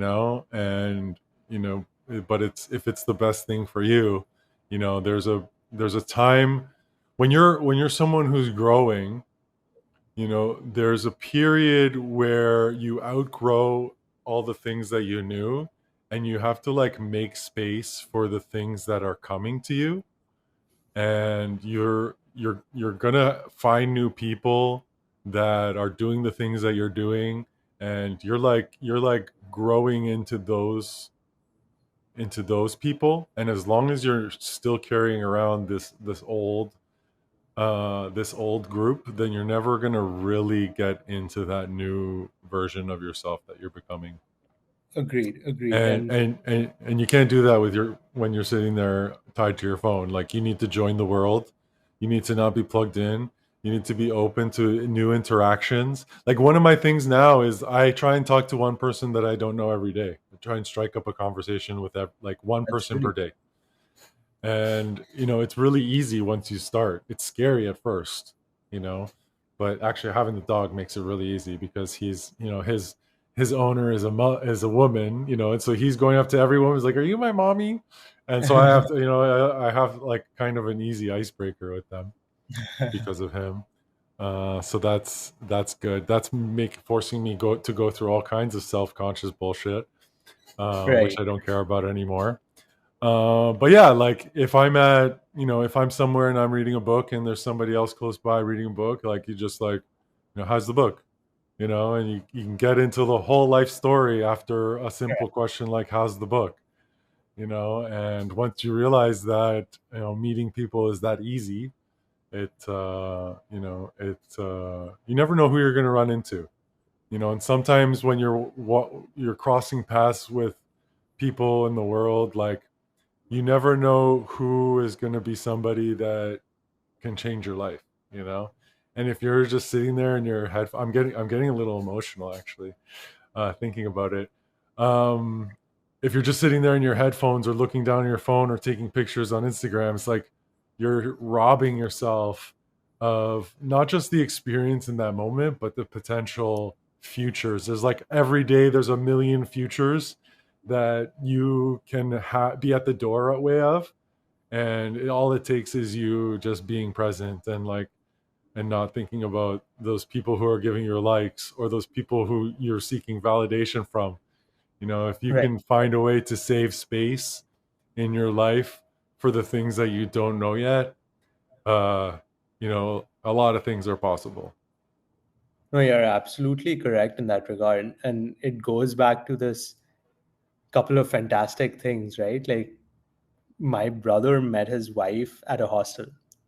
Yeah. So, uh, yeah, so it's like a full circle moment for me as well in that regard. But so even for him, right? Like, if he was doing something else, if he wasn't like talking to random people, wouldn't Yeah. have the same wife, like won't Yeah. have the two beautiful kids that he has, right? So that is there. And also with the second point of being disconnected, what's beautiful about it, and thinking back, a thought just came to my head. Like, majority of our thoughts that are like out of the box usually come when we're in the shower. And when we're Yeah, in the shower, exactly. we're the most disconnected from our phone as we possibly could be, and the most in tune with our thoughts. So, like, it's true. Like, I think even for me, I feel like I'm not doing that good of a job being disconnected from my phone, just because, Hmm. I'm getting sucked into this aspect of, oh, I got to build content for the business, and like sometimes Mm-hmm. you're like, I'm not doing anything in my personal life that's kind of taking screen time, but the personal and the business aspect of social media has kind of become so gray that like Mm-hmm. a lot of my time is just being wasted doing Mm-hmm. random things, like just looking at videos for inspiration as to what I should be Mm-hmm. making, things like Mm-hmm. that. So Yeah. I think you're right. Like I need to get better at this as well Mm-hmm. myself. And there's a lot of reflection that needs to happen too on my end. Yeah. What I would recommend is try time boxing. Like when you're, let's say that you have that ambition to look for inspiration. Say Right. I'm gonna for the next 30 minutes, I'm gonna specifically look at these things so that I can be inspired. And then just make sure that a portion of your day is portioned out for that offline time or a day, Right. one day a week. You know, I have a WhatsApp group, and on Sunday I encourage everybody to go offline and to go, you know, read a book by a tree or to spend some time with friends and family and to unplug and et cetera, because I see how valuable it is for me as an entrepreneur and just as a person. Like, like you have to be open to the universe for it to have an effect on you. And Correct. as long as we're sitting inside of ourselves, or with the shield over our eyes, Yeah. we don't even see the opportunities that are coming by. It's like sometimes a hello can change your entire trajectory in life, and that's awesome. But you have to be willing and present Say that to do hello. those things. So it's really powerful. It's really powerful. So what's Yeah. going on for this year? You're going to do Panama. You're going to do Mexico. Yeah. Panama, Mexico, most likely New York as well. Uh, and then gonna be heading back to India at the end of the year Cool. for a month and a half. You're It's getting rid been of your. What are you going to do with your apartment in Toronto? these trips are like very short trips, so it's like Oh, okay. a So week you or kind so. of. Oh, Yeah, yeah, that yeah. sucks. See, So it's weird for it's me not because really. I'm like, oh, you're going to be away from your house for 4 months. What are you going to do? Yeah, I wish I was away from my house for 4 months and I could just rent it out. But um, yeah, like unfortunately, like these aren't like super long trips. The trip to India is going to be like a month and a half long trip, and maybe I sublet my place during that time. Yeah. But yeah, like I think it's high time I go back to India, figure things out as well. Mm, India is I don't know if you're aware of the economic conditions in India. It's like one of the fastest and the most booming countries mm, from a business perspective. So yeah. lately, I've also been having this thought that, I kind of want to head back to India and be closer to family. Mm-hmm. Because right now, my parents are at that age where they're older. They're like 60, 65 plus. Yeah. So it's not the easiest for them because both of their kids live way too far for them to Yeah. like come close, or like if anything were to happen, like we're way too far from them. Mm-hmm.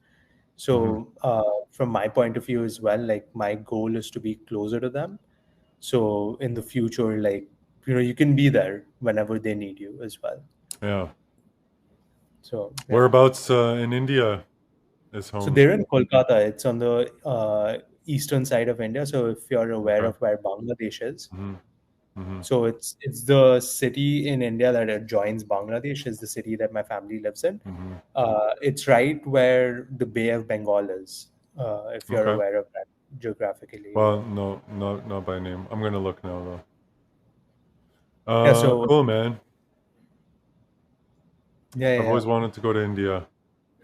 you should come, man. You should come, and when you're there, let me know. You can stay at Yeah. home by all means. Yeah. Let me know when you go. Maybe I'll come. I'll let you be my welcoming committee, and then Sure. I'll buy a motorbike or something and do a big lap. I wouldn't recommend you buying a motorbike in India. That is a recipe to get killed. I've lived multiple lives already. You know, if I die today, I'll be a happy guy. Fair, man, but like you don't want to die in a motorbike accident. You want to die with like signing off something cool, like I was skydiving, my parachute didn't open or something. No, Like, no. but yeah, like from that perspective, like 100%, you should come through to India, man. Like it's one of the most unique places is the best way to describe it, because I feel like if you travel across India, you'll feel like you've traveled an entire continent, because Oh every yeah, it's massive, huh? yeah, it's Oh, a it's way massive up here. country. Oh, it's way up there in Bengal. Yeah, that it's the Oh capital of. wow, cool. I thought it was more on the coast, but this is up by the border of Bangladesh. Exactly. It's a city that adjoins So Bangladesh it's with. probably a little bit less cool. Like it's not as hot there. Is it like a little bit No, more it's temperate? actually pretty hot because Bay of Bengal is like very humid, right? Like that's where the water Mm. is.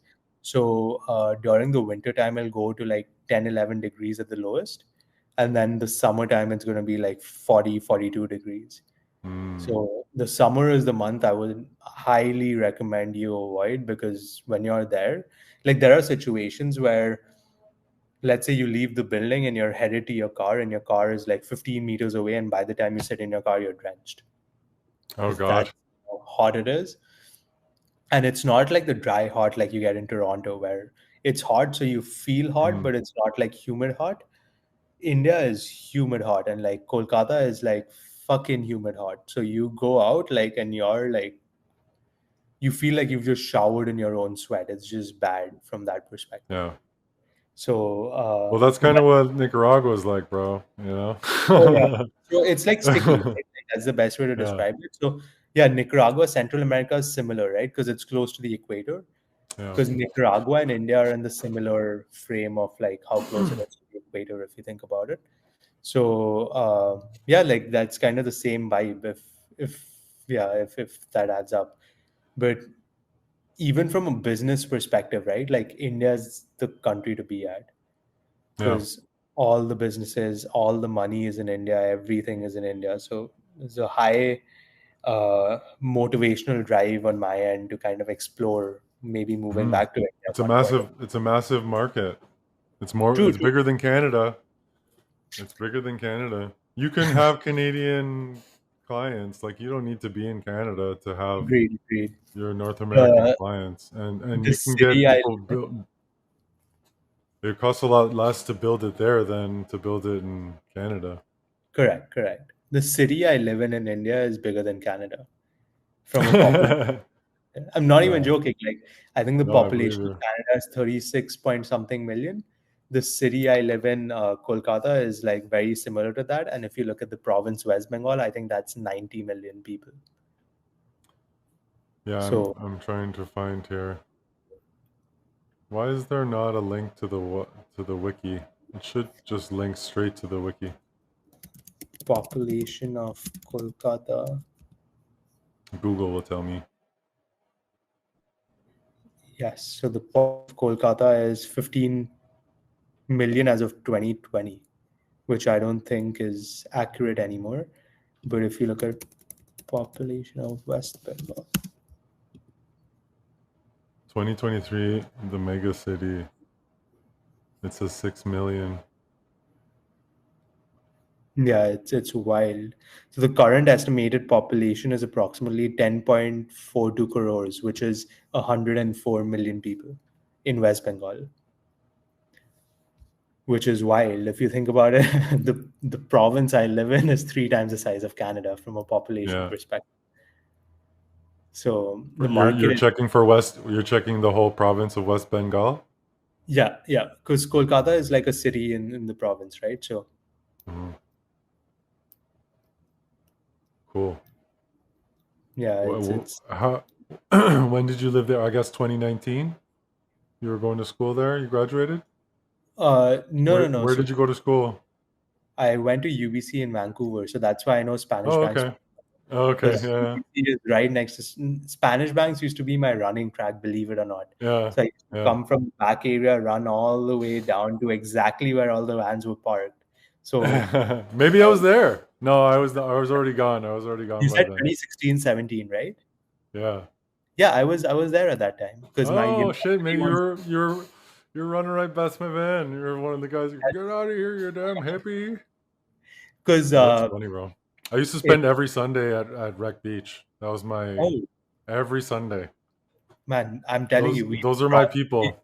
That's probably run into each other. so Because if funny, eh? in the winter, like there was the polar bear swim Yeah. that happened at Reg Beach, and then because Reg Beach, so you know how you go down from Reg Beach, right? Right, the stairs there. And So 200 the steps, yeah. exactly, so the apartments right opposite Reg Beach was the housing Oh, I yeah. was. Were yours? Oh, nice. So it was called Marine Drive Residence. So when I was at UBC, Yeah, I was living in that literal sweet. apartment. So I didn't go uh, there in the wintertime. I was a summertime guy. I was one of those yes, people running around naked. Yeah, in Reg Beach, I have a very funny instance of people running around naked. I ran into one of my professors who was naked in Reg Beach. It, nice. just say I could Was it never. awkward? It sure was. I could Well, yeah. never see them the same way again. That's that's one of those places that changes your perception about reality, right? You like when you're comfortable walking around naked because everybody else is doing it. Yeah, It helps you give less fucks. This was in agree. the time when I was going to transformative music festival like Shambhala and Right, Burning right, Man. Like you start seeing the world outside of the lens of the way our parents and the media would want us to see it, and you correct. realize that there's more ways to live life than what we've been presented with.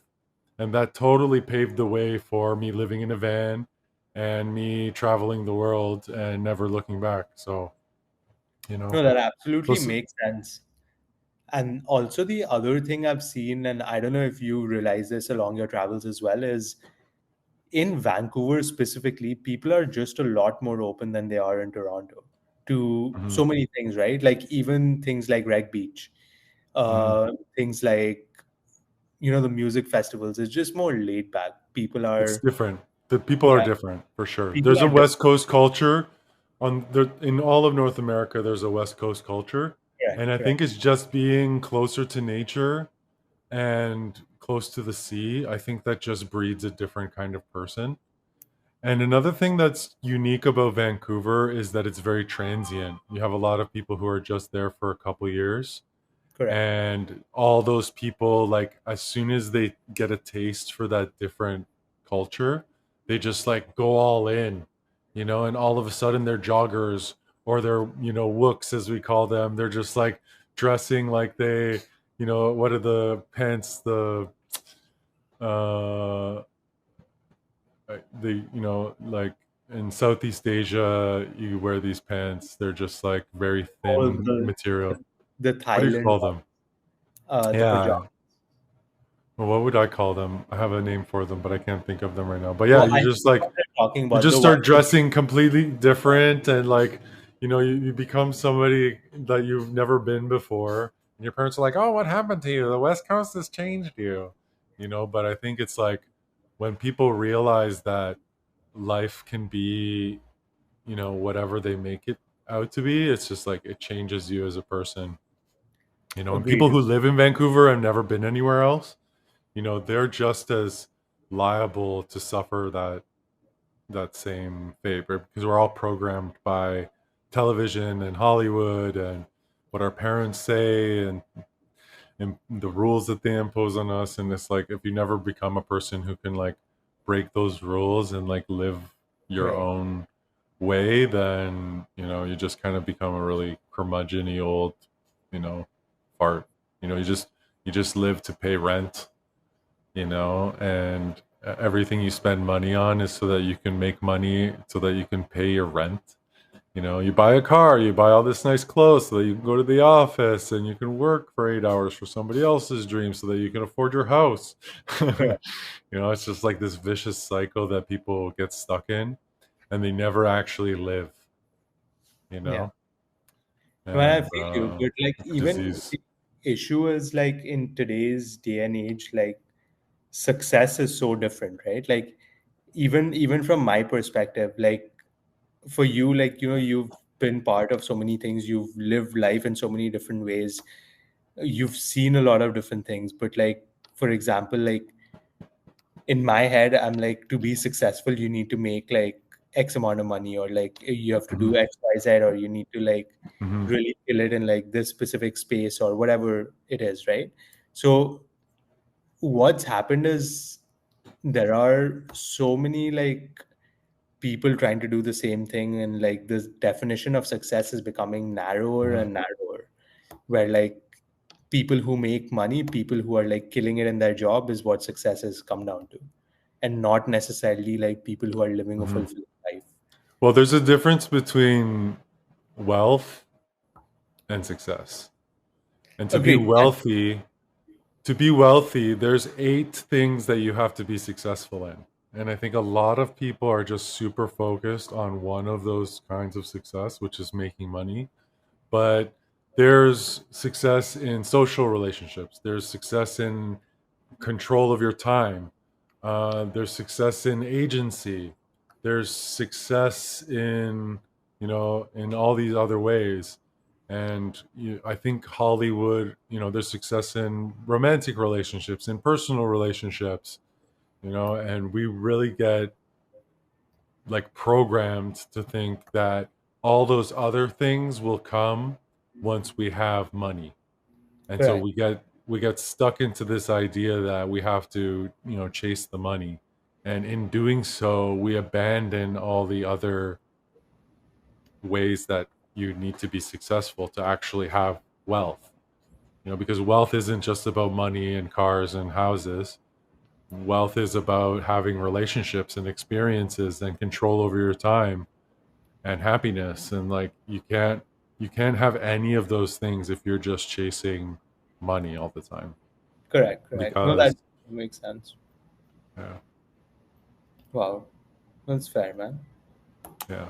So yeah, I mean, I'm really rich in time and agency, and I don't really chase money. I want to help other people build their businesses because I believe that if I help enough people build their businesses, that they'll keep coming back to me to help them when their businesses grow. And it's like an investment. It's an investment in those people that as long as you nurture those relationships, right? As long as you nurture those relationships, He agrees. the money's coming. The money's around the corner. It's like Right. my ambition is to just help as many people as I possibly can. Because yeah, business. I've been a solo. I started my first business in 2000. I was 17 years old.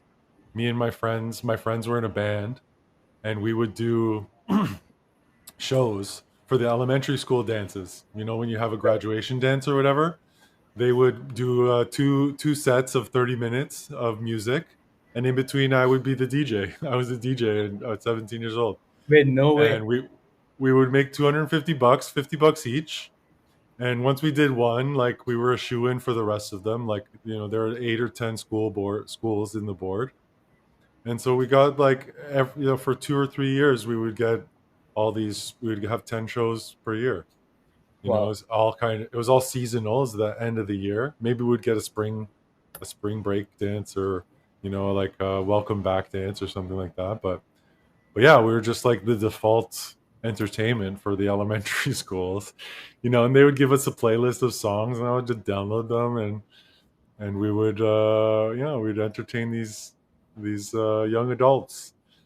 And yeah, that was my first entrepreneurial experience. I made us a website. I made them a website. And then Right. after I made them a website, like other bands and DJs would ask me to make them a website. And that's how I started in technology, basically. Up until then, I was just kind of a student of technology. My dad is a tech entrepreneur as well, so there were Right. always computers around. And like back in the day, like we didn't have operating systems. To use the computer, you had to kind of code a little bit. You had to understand the concept of, like commands and functions, and building arrays of lists. And so like back in the day, if you wanted to have an operating system, if you wanted to make an interface to like to load your programs, you would have to have a little program that you would load, and it would show you a list of things, and you would say, you'd press 1 to do this and press 2 to do that, and you'd make like your own little operating system. Right, right, And that's what computers were like in the 90s, before Windows XP came out, or Windows 3.1, I guess.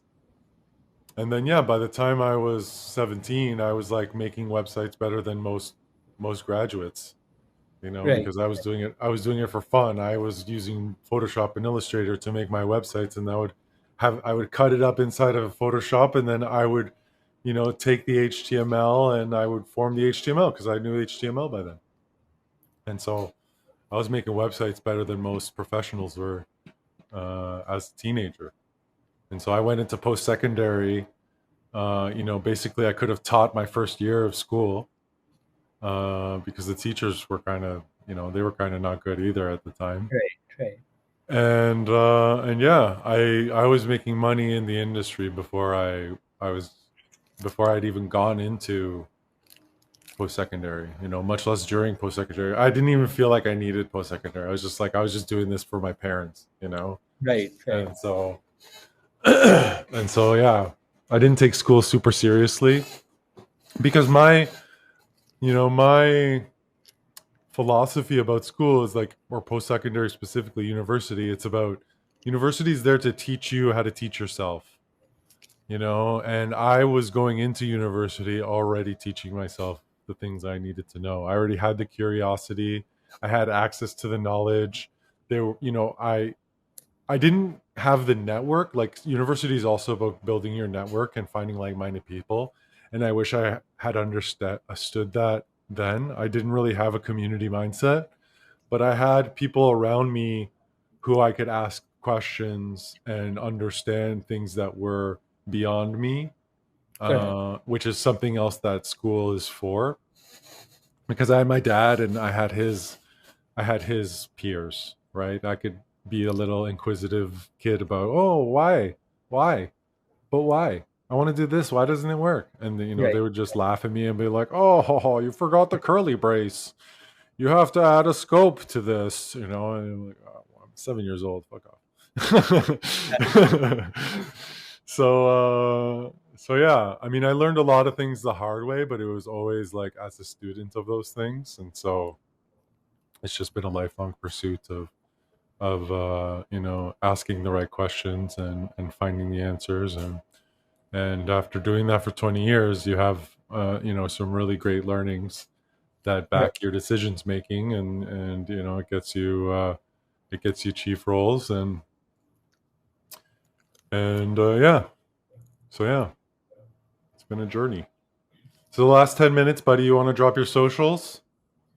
Yeah, for What's sure. your how do people follow you on social, for your company or for yourself? For sure, for sure. So I think if you want to reach out to me personally, the best way would be through LinkedIn. So you can reach out under Abhijit Kejriwal, Abhijit. Surname is Kejriwal. And if you're a backpacker who is looking to kind of find hostels worldwide, check out hostelmatch.com. You can use our website or even reach out to us on Instagram. Well, that was Abhijit from HostelMatch, a platform for backpackers to book the right hostel for them so that they can make the right choices when they are taking the leap of their own into the unknown world of hostel hopping. I really appreciate Abhijit for taking the time to chat with me today. In the coming weeks, we have a few other guests from my communities to listen to their stories, to hear what drives and motivates them. If you think you'd like to share your story, if you're a fractional leader, if you're a digital nomad, if you're a solopreneur, please feel free to follow this podcast because I'm making it for you. Get into my DMs. We would love to talk to you and hear about what motivates you, what drives you, what your passions are, what your mission is. And I hope to talk to you soon. Stay tuned.